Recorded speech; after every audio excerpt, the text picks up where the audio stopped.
Hello, everyone. Thank you for joining us. We'll give it just a couple of more minutes as people start to join in.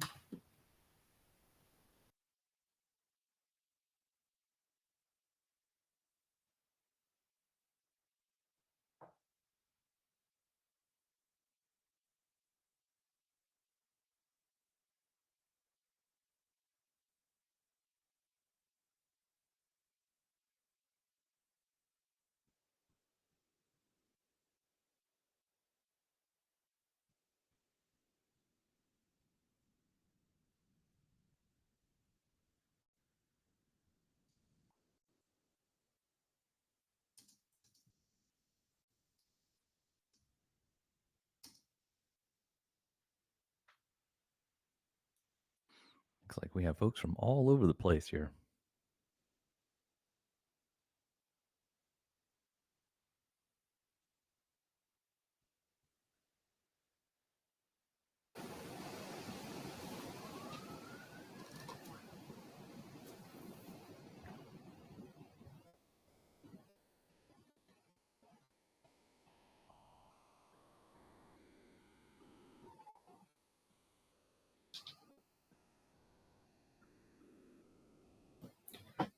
I guess I should have clarified I'm actually London, UK, not London, Canada, right? I think people might have noticed when I started talking, though. That's what I was about to say. The accent may have just given it away. All right, we're just a few minutes after the hour, so we'll go ahead and get things kicked off. Welcome, everyone, to today's webinar, How to Transition, Moving from Legacy to Modern Platform, presented by Innovative-e and CPS. My name is Stephanie Taylor, and I'm your moderator for today. We're excited to be joined by our partners at CPS, a two-time Microsoft Partner of the Year winner for Project and Portfolio Management, and a two-time finalist, including last year. A Microsoft Solutions partner with over 30 years of expertise, CPS specializes in helping organizations transform the digital workplace. With deep capabilities across modern work, business applications, and security, and a strong focus on adoption and sustainable value, CPS brings a people-first approach to envisioning, implementing, and supporting Microsoft-powered solutions.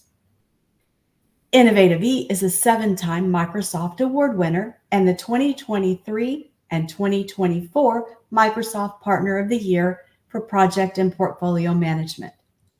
We partner with organizations to modernize the entire project and work management ecosystem through a platform-first approach. With expertise in AI and Copilot, we deliver sustainable solutions that give your business the agility it needs to thrive and help you become a higher performing organization with happier people. Your speakers today are from Innovative-e, Mike Taylor, and from CPS, Lester Lovelock. Mike Taylor is the founder and CEO of Innovative-e. He began his career writing PPM software for NASA and is a recognized visionary in project and work management with experience as a PPM practitioner, industry thought leader, published author, and process and application innovator. In 2023, Mike wrote, "The AI project and work management revolution is here." It's available on Amazon in paperback, Kindle, and audiobook format. And as a special thank you, today's webinar attendees will receive a free digital copy. We'll have details at the end of our presentation. Lester Lovelock is Head of Practice for Project and Portfolio Management at CPS. With over 20 years at the company, Lester brings deep hands-on expertise across the full spectrum of PPM, from on-prem to cloud, integration to optimization. Known for his practical insight and commitment to real-world outcomes, Lester leads CPS's efforts to help organizations reimagine project delivery in the modern workplace. He's based in the UK, just outside of London. Before we dive in, let's cover a few housekeeping items. Today's webinar is being recorded. A link to the recording along with the slide deck will be sent to you via email within the next few days. You're free to review the content at your convenience and share it with colleagues who couldn't attend today. Please use the Q&A feature on the right side panel of this platform to ask questions. We will address as many questions as possible as time permits. If you encounter any technical issues, such as audio or video problems, please use the chat function to notify us, and we'll do our best to assist you promptly. Now, with those housekeeping items out of the way, let's get started. I'm pleased to hand the floor over to Mike and Lester. The virtual stage is yours. Thank you, Steph. Thanks, Steph. Appreciate it. All right. I think we're going to get right into the agenda here. So we talked about this is really the third in a series of webinar, a three-part series. And what we covered in the first one was understanding Microsoft's evolution and the future vision. And the second one on the 23rd, why and when to move from legacy to the modern platform. And today we will talk about modernizing and finding your strategic window. Then we're going to break this into a few different areas of transition approaches and key steps, identifying your strategic window itself, and then getting help. What is Microsoft's role, and and finding a right partner and what that might mean to you. We initially envisioned this webinar as being one after we wrote the white paper, but it turned out really had a lot more content to cover, didn't we, Lester? So ended up breaking it into three. We will have the link to the first two. No one's ever accused us of being brief. Hey, Mike. That's right. We'll try to keep it on time today. Again, this whole thing came from, we had the idea last year. We started on this, last fall or maybe wintertime, right, Lester? Yeah. It feels before Christmas. Yeah, we were going to try to get it done by the end of the year, but like some projects, they get delayed, right? Competing priorities. But you can download the white paper. It's pretty comprehensive. It's available both from CPS and Innovative-e. The links are there. We'll also have the links at the end of the presentation.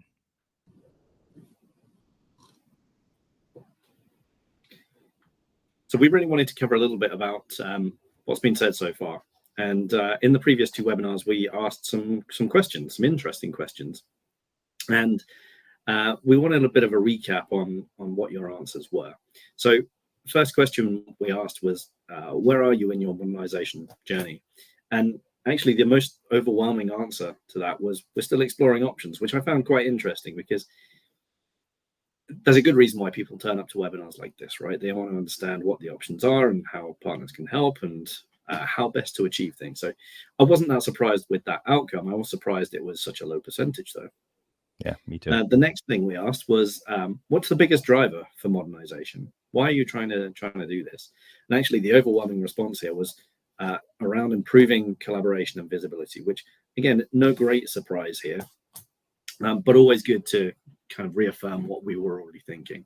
So most people really want to see better collaboration, because that is really the heart of project program and portfolio management. It's about bringing people and teams together and getting better visibility of what's going on in the organization.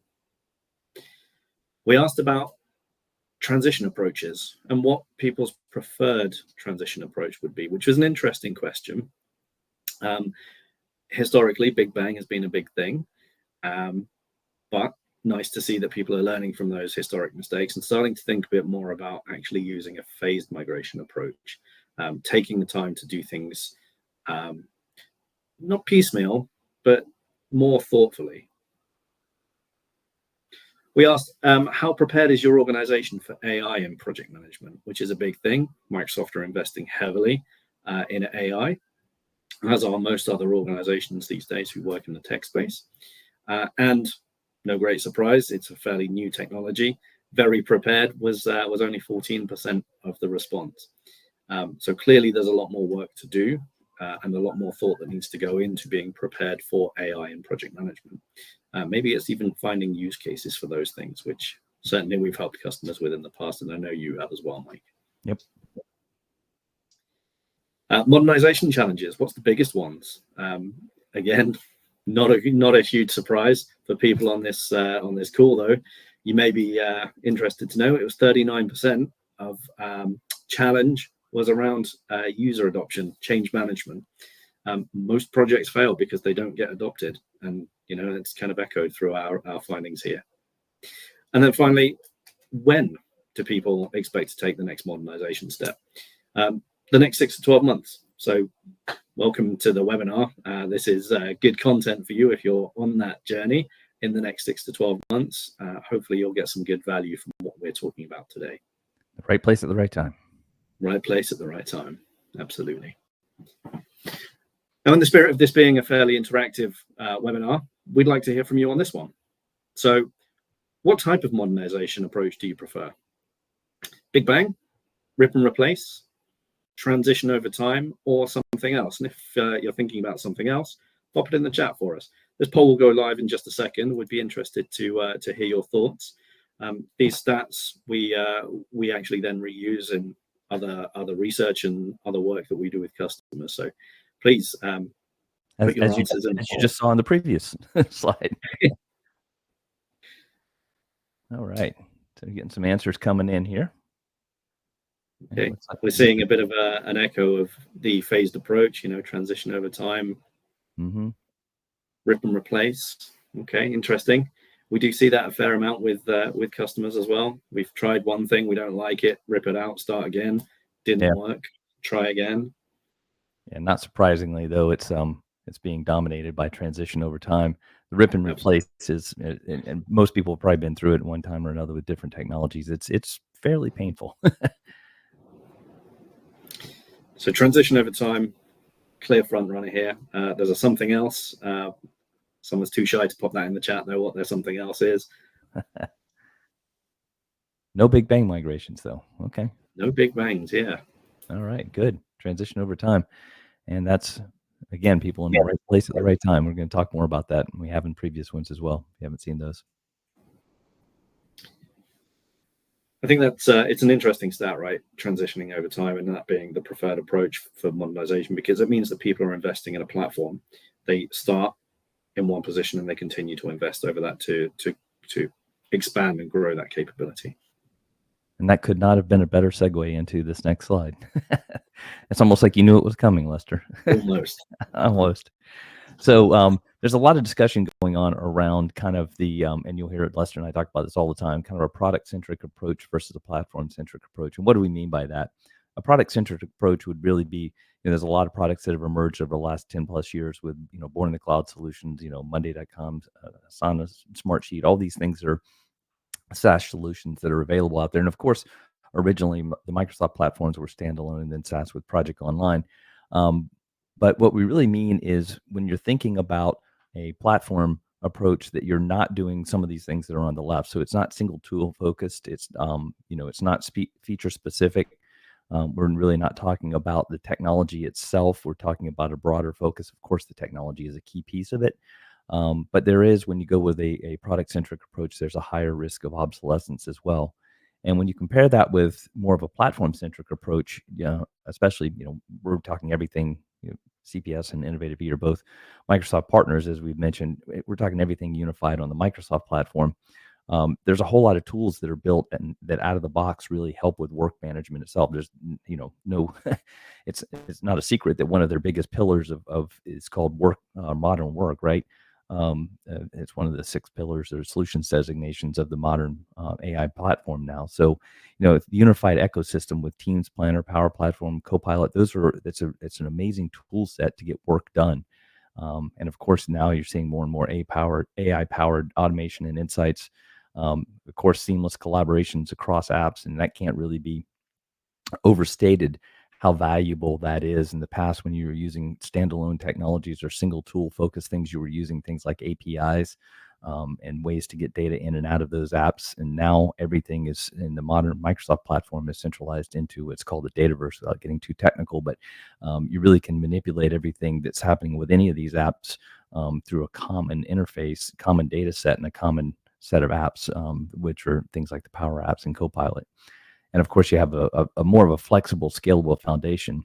But at the end, what this means is you're really focusing more on long-term adaptability and growth. You're really focusing on the outcome and not the tool itself. So really, that's why we talk about a platform-centric lens. And when you read the white paper, you'll see we support that with it. There's a lot of research that's been done. You could even go out and take your favorite AI tool, Gemini or ChatGPT or whatever, and ask about product-centric versus platform-centric approaches to project and portfolio management, and see what it tells you. See if it doesn't sound familiar with some of the stuff we're talking about today. And I think the platform-centric approach, Mike, really works nicely with the Microsoft approach. And this is the whole point of them building a whole ecosystem of work management tools that knit closely together. Yeah, and it's where partners like us come into our own, right? We understand the whole platform, we understand what integration opportunities there might be, and how you might want to join your stuff together, and what that user journey could look like. Yeah, absolutely. And that's, it really is for the folks who are using the Microsoft platform. It is the platform where most work is getting done, and project management is just a subset of your overall work that you're doing in a day. So if you're involved with that, so the platform is, like you said, ready-made for that. So what are some transition scenarios if you're trying to start thinking about modernizing? So there's a few different ways to go. We'll have a couple slides to concentrate on giving you a few different ways to think about this and look at it. One is kind of a direct-to-platform, and this is we're finding a surprising number of this. I think you guys are too, right, Lester? Where a surprising number of customers who actually are just starting a PPM solution or a PMO solution. Some of them may have already done one, and some of them are saying, we really we have a collection of tools, and we just want to start and do it from. Maybe we're using Excel, maybe we're using some third-party SaaS or whatever. Let's just start from scratch. Build things around Teams and the Power Platform, and just trying to do it right from the get-go. And in 2025, I'm actually surprised how often we still hear that scenario. Then there's the multi-step, and this really means the phase transition over time, right? When you already have, we have a lot of customers, I know CPS does as well, that have very long-standing project and portfolio management solutions. Some of them may have been around for 15, 20 years. Maybe they started off on desktop, and then they went to project server and then project online. Those things don't transition quickly. The rip and replace is really a bad idea there, unless you absolutely have to, because typically there's a lot of customizations and configurations done around there. So if you can start to transition over time, maybe you can pick a department or a work stream that you can start to use. We do that all the time with our customers, and start to pick these things off. And then as it starts to grow and get more momentum and adoption in one area, and you mentioned a minute ago, Lester, adoption is the number one reason that things fail. When you transition over time, it gives the whole solution a better chance to kind of get adopted and inculcated and working for the organization piece by piece, and then can become a solution for the whole organization.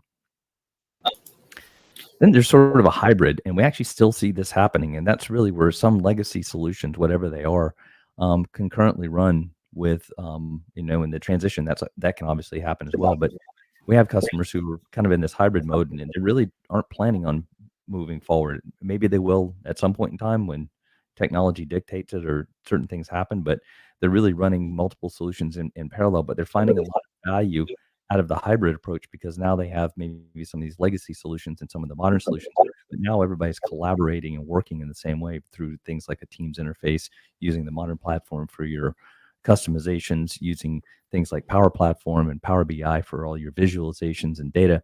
So it really starts to create a lot more value for the organization, even if you still are using some of the older technologies.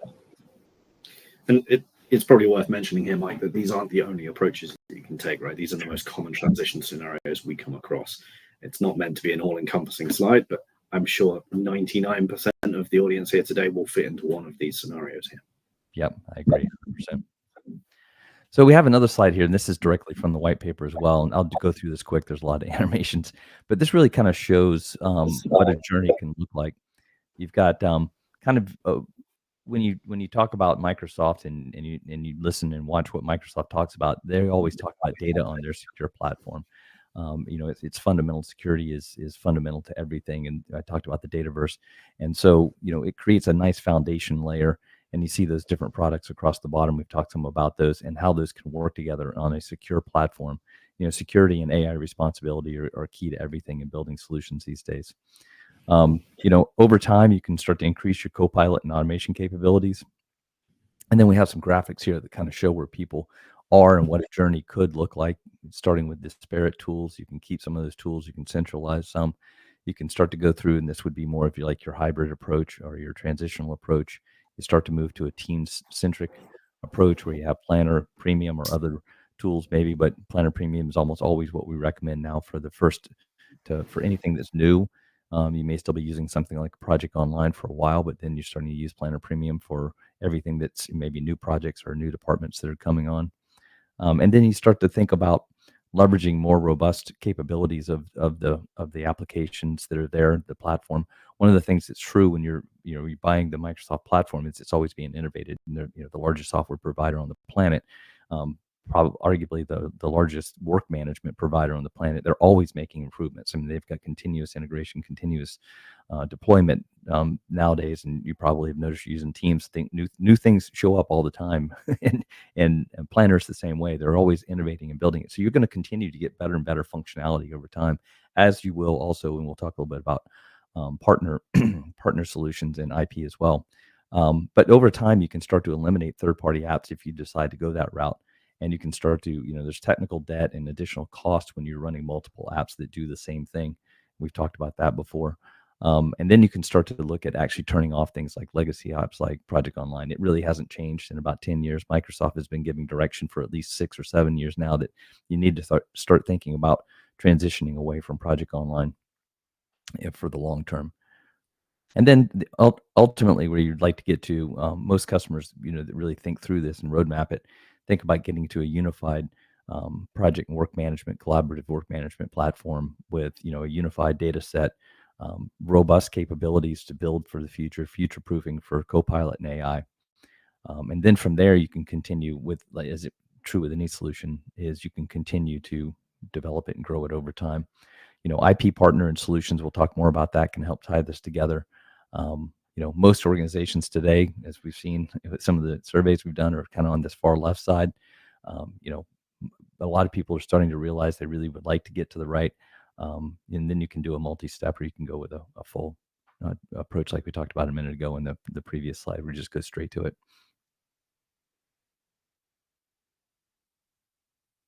So what are some of the key steps? And this, again, is in the white paper as well. I just want to highlight some of these real quickly. Some of the key steps to getting to where you need to be from where you are. I had a teacher in college that always said everything is simple, no matter, it was a calculus teacher, and he said no matter how sophisticated it sounds, there's 3 basic steps. Where are you now? Where do you want to go? And then figure out how you get there, right? So this is a little bit of the how you get there. So the first thing is to really assess your current platform and your pain points. And this is, dig in and understand why you're doing some of the process. So we brought this up in the, I don't know why I did that, is to really understand kind of where you are with your pain points. And sometimes this means even looking at current things that you're doing and saying, do we really need to do them? And we mentioned this in the last webinar. We've seen customers that as they start to face things that, changes in the platform and things like that, they start to assess it and go, there's things we don't need to do anymore that we've been doing. And, and some of those discussions are driven by necessity of things that are coming up. But if you start to think about your overall journey, that's a good time to really assess everything. Then really think about the future aligned with the business goals. What are you trying to chase over long term? We have customers, for instance, in the financial services industries that are thinking in terms of multi-years of where they need to be with their project and work management data and what they might need to be reporting on in the future. So what are those future business goals look like? What are the things that they've got now and think they're going to have to chase in the future, and how are they going to get there? Again, you'll hear this, sort of a broken record here, but build on the platform, Teams, Copilot, Power Platform, and then third party. And we'll talk a little bit more about third party and what partners can bring to the table when we talk about extending the platform. And then, execute in a transition. And again, it goes back to everybody was saying 80%, 80+% transition, starting with a pilot, build that core team. I know, Lester, you guys have an adoption and change management specialty, and you have certifications in that, and you follow that to help customers get on board and adopted. We have likewise, but starting small and doing things and get winnable wins are always a very good way to ensure that you're going to have success long term. And then again, create a long-term roadmap that with emphasis on adoption. One of the things here is if you have this roadmap, it's amazing how often people don't necessarily do that. They kind of go after what they need to do tactically to get a solution in place. They don't think about the long term. If you don't do that, then you're not necessarily keeping your most strategic things in mind. You're focusing on the daily busy work and the things you need to do to report to reflect this or whatever. But really creating a roadmap for long term is really a great way to go. I think to add to this, Mike, this is very much a technology assessment and approach, right? But one thing you really shouldn't underestimate is this is all about technical debt when you're understanding and assessing current tools and pain points. But what you may also need to review, and probably should review, is what about the process debt that you built up? What about all of the wrap around making these tools work neatly together or as efficiently as possible that would need to be reviewed and reworked in a new space to become more efficient? Again, just because you've always done it one way doesn't mean it's the best way. Take the opportunity to review and understand that as well. Yeah. That example I was saying a few minutes ago was actually two of our companies were doing detailed time reporting, and it turns out that the need for doing that has since gone away, and they didn't ever do anything about it. And then they started taking a look at it, and they're like, we don't need that level of detail anymore. So let's not, that process doesn't need to be automated. We don't even need the process now. Yeah, no one's going to have a go at you for giving them time back in their day. Absolutely. All right. Next poll question. Is your current solution strategic? So where are you? Is what you have currently a critical part of delivering your organizational value? Is it fundamental to the things you do and the way you do them? Is it just important, but not necessarily that critical? Or is it just seen as a means to get information in? Is it sometimes seen as a place you have to go and do an update because that's the process? Or are you not sure at all how strategic your solutions are? Where are you? Where's your organization? We'd love to hear. All right. So we got the poll up, some people coming in. Considered important, but not critical. Viewed as a means to manage information. See that? I'm pulling for a critical part of delivering organizational value. It's certainly an underdog. It is an underdog right now. Okay. And I'm some people very unsurprised that the third option is leading here. A lot of systems seem to be brought in just to get visibility of that data, and that's all it is. It's busy work to show you're doing your things, right? But not necessarily seen as a critical part of actually managing your portfolios of work. Yeah, and when you think about the statistics, and we've talked a lot about this, that project success rates, as self-identified by organizations, have hovered between 25 and 35% success, which means 65 to 75% failure. I think this mindset that sets into organizations is a big part of that. You think about it as it's sort of tactical and not strategic. It doesn't get the investment in time and energy that it deserves. So we only have 7% said as part of delivering organizational value. Wow.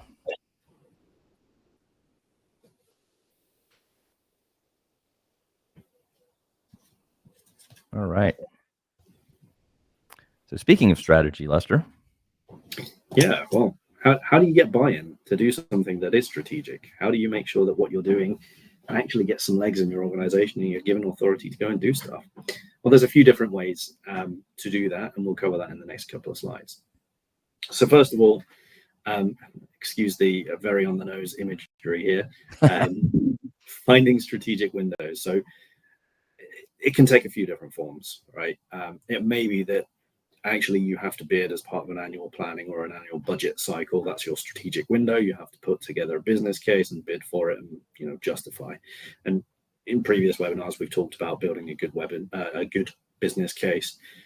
We've done a webinar on the CPS website, which you can go and access, about building a good one and being able to articulate benefits and making it realistic. So feel free to go and consume that. So first, strategic window, annual planning or budget cycles.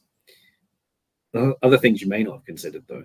What about when you have change within your organization, when there's a new leadership? New leadership always comes with clean slates or a legacy of how they worked in previous organizations that they want to bring into the new place. It's a good opportunity to put together a case for doing something strategic. And it doesn't have to be Microsoft.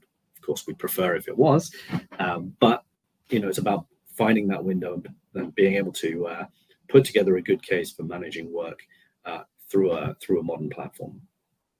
Or finally, kind of aligning yourselves with other initiatives. So in the current world where we're doing everything AI, maybe there's an opportunity there to piggyback on the back of an AI initiative or a digital transformation initiative. We see this with loads of our customers, and I'm sure you do as well, Mike, when we're talking to them about AI and about getting ready, or a Microsoft 365 migration from Google or whatever. How are you managing that work? Wouldn't this be a good opportunity to embed and implement some really good practices in a platform to help gain visibility of the portfolio of work that you're trying to deliver here? Yep. So there are definite routes to come in by stealth here. Sorry, Mike, go ahead. No, I was going to say absolutely. We see that all the time. Yeah. And a little top tip here: try to frame any modernization that you're doing as a transformation and not just a technology upgrade. Sometimes a technology upgrade is an appropriate thing if you have aging tools and it's the only way to do it by stealth. But actually, a business transformation actually brings a lot more value than just a straight upgrade of tech. So think about that when you're articulating your reasons why. Other things you might want to consider for getting buy-in: leveraging pain. It sounds really brutal and macabre, but if you can articulate and solve a problem that people feel in their day-to-day lives, such as delivery being delayed all the time, consistently over budget, or management not being able to get the information that they need, that's a good lever to say, well, let's do something strategic about that. Let's solve that problem with an approach, not just a piece of kit, not just to go and buy a black box solution. Actually, let's do something strategic that ties things together and solves a problem. Maybe you find that actually the best way of doing that is when the pain is fresh. So failed projects, a big transformation program maybe have just fallen over, or an audit that you had run by an external party, you just failed because maybe you were looking at ISO 27001 accreditation and you failed your repeatable processes. Well, actually, that might be a good opportunity there to start bringing in initiatives like this to solve some of those fresh pain problems. And then finally, budget. We work with many organizations, public sector and private, predominantly the public, who get to the end of a fiscal year and have a whole bunch of money remaining because they just haven't spent it. But if they don't spend it, they won't get it the next year. So you can come in by stealth that way. If there's unspent funds or there's upcoming budget allocations that you need to bid for, maybe you start with a pilot. Maybe you start small and go in and build value that way. And I can tell you, Lester, just interject there. We have a couple of those happening right now with some customers who are running here in the U.S. A lot of governments, their fiscal years ended into September, and so they're saying, "Yeah, let's go ahead and get something started." But you can't start at this point in the year. You have to start well in advance and have been socializing the idea and building the case for the solution, so that when those funds do become available, they can go, "Yeah, let's use them for that." Yeah, absolutely. Socializing these ideas and actually getting a business case through the process takes way longer than it should sometimes. So if you want something started, start the conversation early. Start articulating the benefit and the strategic solution you're trying to pitch way before you have to make a budget call. Yep, absolutely. And you got a tip there at the bottom there about use inefficiencies and expected improvements, right?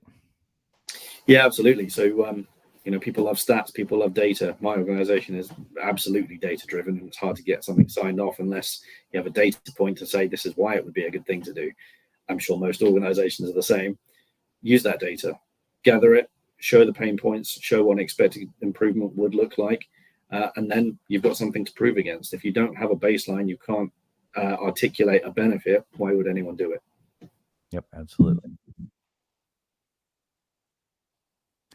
All right, so we're going to go through our third poll question here. How do you leverage Microsoft and or partners? So do you use information from Microsoft or partners or both for guidance? Do you have your own solution planning? Do your own solution planning and implementation? Do you hire consultants or partners for solution planning? Do you hire consultants or partners? Same thing for planning or implementation support and growth, or you're trying to figure it out and from whom. So kind of where are you on that continuum? There's a lot of good information. We'll actually share some more of that here in a little bit from Microsoft and partners, especially CPS and Innovative-e, obviously. But where are you on the kind of the continuum of where do you go to get your information? Most of the time anybody who does any kind of solution work understands that customers are probably 70 to 80% through their journey before they ever reach out for help. So it looks like some folks are already saying they do their own solution planning and implementation. So where do you get your information? Do you get it from Microsoft? Hire consultants? Looks like that's in there as well in the race now. Sometimes people will do the reason the third one's in there. Sometimes people will hire consultants just for solution planning.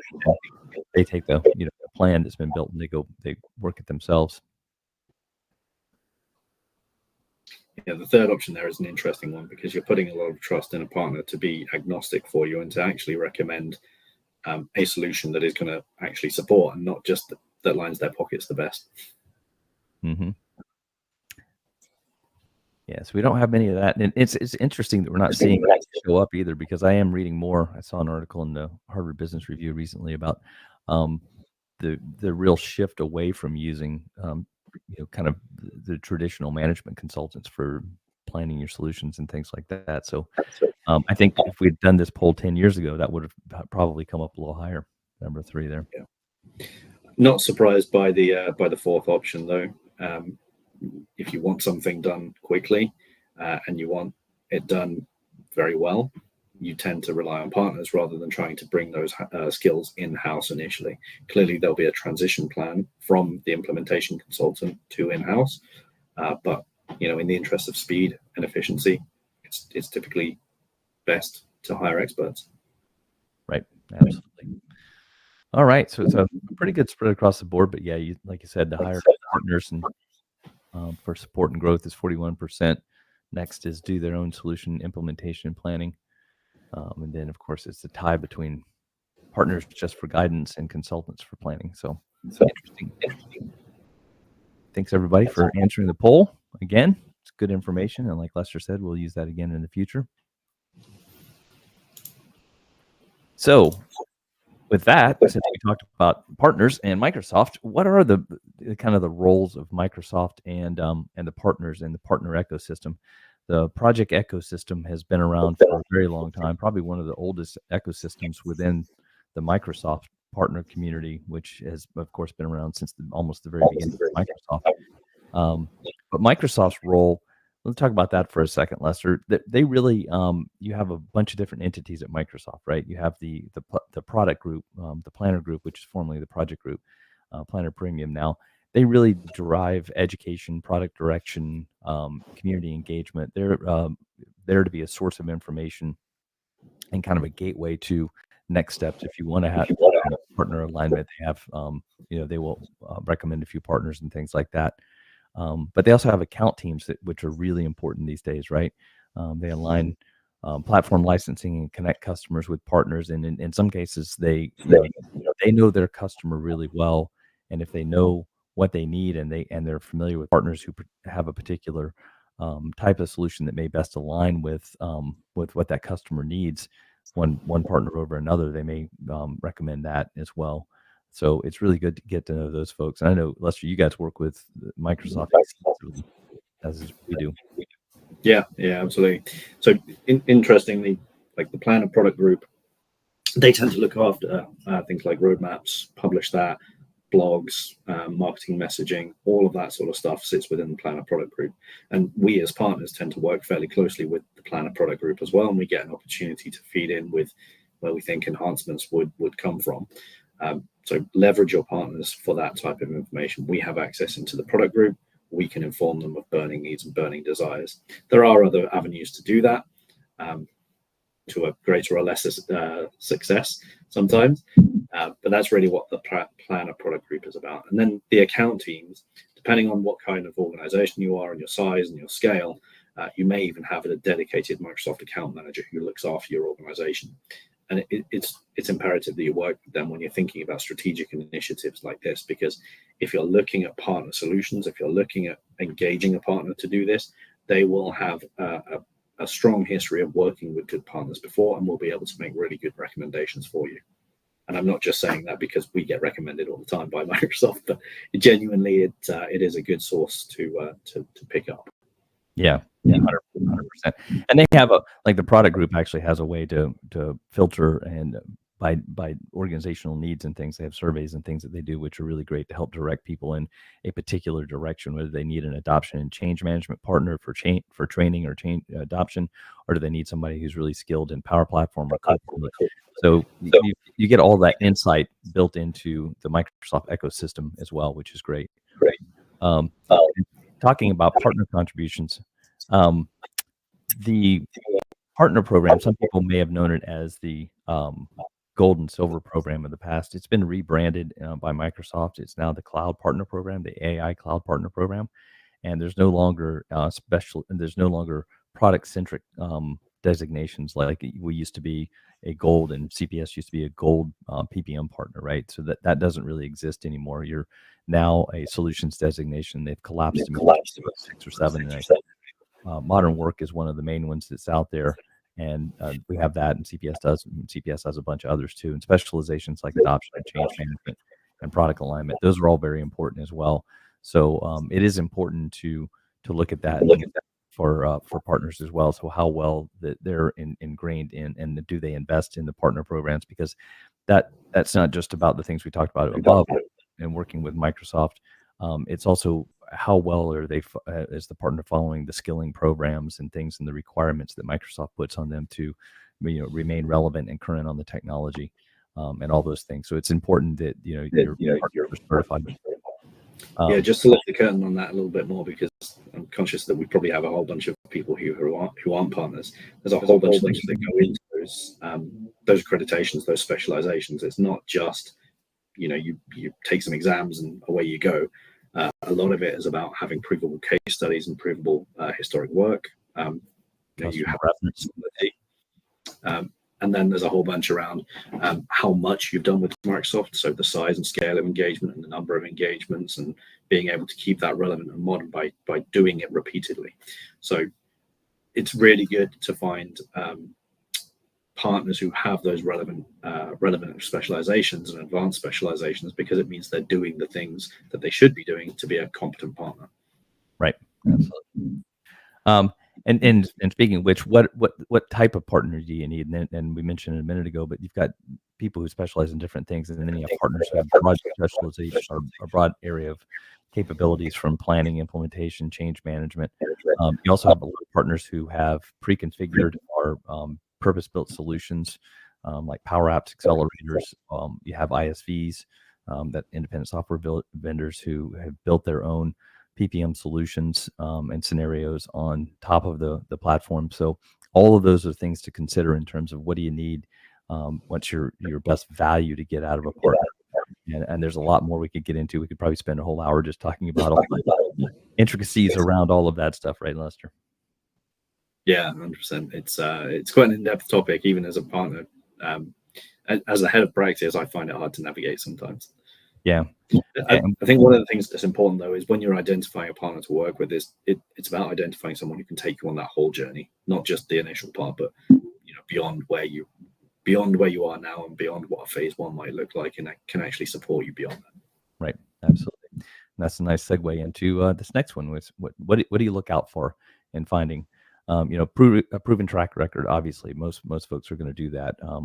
But also with the adoption and change management piece, because as you pointed out, Lester, that's the number one reason solutions fail, not just project management solutions. The understanding of the models was really critical. There's been an evolution of the technology. A lot of people are in different phases of that. And I know you guys run into this all the time. We have folks who might have been on Project Server now. They need to get to the cloud so they can then continue their modernization journey. So you really have to have extensive knowledge of kind of what are the deployment models there. This next one on evaluating overlap with core functionality. How well does the partner really have depth beyond just a particular one stovepipe kind of solution like Planner or Project, right? Doesn't understand the whole platform and the capabilities for Power Platform and some of those things. And as you said, Lester, balancing external speed with value realization. There's a value to be made. The sooner, if a solution has value, the sooner you get it in, the more value you're going to realize by definition, right? Then there's the blend of consultancy and tech. There's really there's a little bit of art and science to it, right? Understanding your particular needs. So and we'll get into this when we talk about what solutions CPS and Innovative-e offer. But there's definitely a consultancy component of that, of being able to listen and understand what are the biggest priorities that you have and what will work best for your organization. It's not just a matter of saying that this is your top priority. Well, that may be your top priority, but is that really going to work best from an adoption perspective for get it in? So, and then that next point, it goes back to the one we talked about a minute ago a little bit too, is beyond the PPM product knowledge, the whole platform capabilities and knowledge and where to leverage what. And then the last one is super important too, is really, larger partners are probably going to have a more breadth of industry experience. You may have some that are more niche focused in serve or government type places or things like that. But it's really important to have that kind of knowledge, because they will be able to help you through the contracting in terms of the things that are asked for, because we do this kind of stuff all the time. So we have the same questions that are asked. And a lot of our customers are not in IT. They don't buy technology necessarily. So if you're in project management office, you might need help with understanding how to get through that process. And of course, customer evidence and references are really important in that regard as well. Anything to add to that, Lester? No, I think we've covered it there, and I'm looking at the clock. Yeah, we need to get moving here. So key dates. Yeah, go ahead. Sorry. Okay. So this is just a recap of the previous. We've had this in every single webinar, just because there's a bit of a fire under people's feet at the minute, and we want to keep the interest going on this one. There are some key platform dates around the Microsoft legacy systems that we need to talk about. One that's just passed, August 1st, was the official retirement of Project for the Web. Sounds really scary and doom and gloom. I thought this was a brand new platform. Realistically, it's just a rebrand. Project for the Web, the name has been retired, and it's now all under the umbrella of Planner. So don't be too scared if you see Project for the Web is gone and is retired. It's not. Same things like Project Online, that hasn't gone anywhere yet, and there is no official comms around end of life or anything like that for Project Online. You can still buy it, you can still implement it, and we still are for some of our customers. So just keep that in mind. Coming up next year around April, there are some deprecations coming around things like SharePoint, and these really relate specifically to Project Online capability. So if you're already on a modern platform like Planner, don't worry. But if you're on Project Online, be aware of these dates. So things like SharePoint 2013 workflows, they will completely stop working April 2nd, 2026. You will no longer be able to build a workflow using SharePoint Designer. You will no longer be able to operate a project management lifecycle workflow within Project Online. They will all be gone. So if you haven't started planning for that now, I would suggest you strongly think about it if you're using that functionality, that capability. Same things like remote event receivers. And if you don't know what that is, that's probably fine. You're not using it. But there are some third-party tools. Like we work with one called Data Store, which takes data out of Project Online and puts it into SQL databases. They're triggers really for data events happening. So you update a project, you save it, you publish it, that triggers an event. Those are being deprecated in Project Online or in SharePoint with new ways of working, but it will stop things working in Project Online if you are leveraging that capability. And the same for SharePoint add-ins. And again, in the Project Online arena, this will only really impact you if you've added applications from the app catalog or anything like that. There are a whole bunch out there that some of our customers have used previously. They'll be getting retired come April 2nd. Then moving forward into July, some of the on-prem capabilities around Project Server will be going end of life. So 2016 and 2019, they'll be going end of life. Worry not, if you have to stay on-prem, Project Server Subscription Edition is still around, still supported, no end of life date. But again, if you are on those, those year number platforms, you probably need to think about moving onto the subscription edition version, which is still on premise, but there is a migration avenue there. And some of our defense customers have no choice but to be on-prem. So very, very much worth mentioning there. July 14th as well, SharePoint alerts, they'll be deprecated. So if you sign up to risks or issue alerts or whatever in project sites, in Project Online, those will no longer work. You can work around that with Power Automate if you want to. And then August 2026, Project for the Web officially finishes that transition into Planner. All record of Project for the Web will have been disappeared by then. I'm sure it'll still exist in a help file somewhere, but it should all be under the Planner umbrella then, as well as the retirement of the Project and Roadmap Teams apps. And again, if you don't know what those are, don't worry, you're probably not using those. There are a whole bunch of links in this deck, which you can click on when we share it with you. So please go and have a look. If you already have a partner in place, they should be communicating this data to you. If you don't, here we are. We're giving you it now. Which is a fantastic segue into the next one. Let us help. Yeah, let us help, please. We want your work to be a success. So this is a small piece about CPS here. You heard at the beginning of this session who we are. This is the breadth of service, the breadth of offerings that CPS can provide to our customers. We are predominantly a UK-based consultancy. We do work in Europe as well. If you need US, Mike's here to talk about Innovative-e. But if you wanted to work with us, these are some of the services we can provide. So if you need help building out a business case, if you need help justifying why an investment in a modern platform is a good thing, we can absolutely help with that. We've done it for dozens of other customers before, with great success for the most part, getting them through into actually implementing. So that's about defining and writing down your real tangible benefits and helping you, again, understand that baseline of where you are and where you want to be. In that vein, developing a roadmap with you, we can support.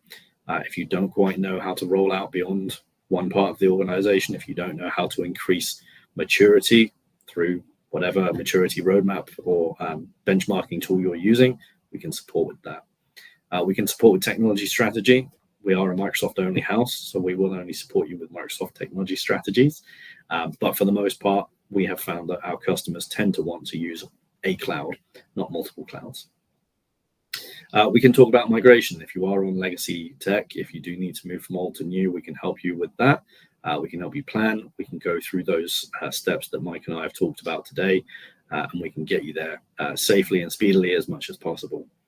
We also have accelerators for a lot of these things. If you want to get going with tech fast, we can talk about enhancements to those core accelerators or to your existing platforms, as well as integrations across other platforms, not just within Microsoft. And ACM, we've talked about, adoption and change management, making it a success. We bake that into every project that we do. So there is a degree of that, but if you want enhanced offerings around it, we can absolutely support. As well as wider Microsoft 365 consultancy. If you want to know a bit more about anything else Microsoft 365, we work in every workload that Microsoft offers. As well as having a support service. So we have access to real people who sit waiting to be asked questions and are more than happy to solve those. So we offer those support services too. And then I'm not going to touch on the detail of who we are. You can all read that, but we are in all the UK recognized frameworks. So if you wanted to engage with us, you can do it through Crown Commercial Service, G-Cloud, 1314, JOSCAR, Digital Outcomes. We're also a fast track ready partner as well. So plenty of ways to work with us. Or you can just go direct if you really want to do that. We're more than happy to do that too. Awesome. Thanks, Lester. And in the interest of time, I'll run through the Innovative-e slide. Not a whole lot different.